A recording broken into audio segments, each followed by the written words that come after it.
Star India one मध्ये आपलं स्वागत आहे। पाहूया आजची प्रमुख माहिती।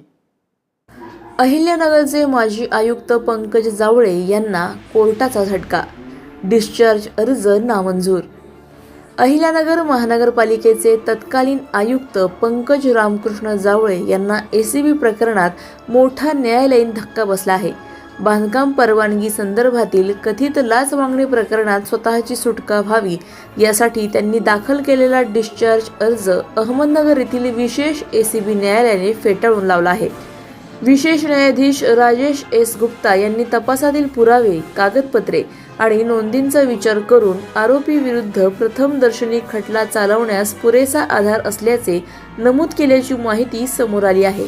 या निर्णयामुळे आता प्रकरणातील न्यायालयीन प्रक्रिया अधिक वेगाने पुढे जाणार असून पुढील सुनावण्यांकडे संपूर्ण जिल्ह्याचे लक्ष लागले आहे। आमच्या YouTube चॅनलला नक्की सबस्क्राइब करा।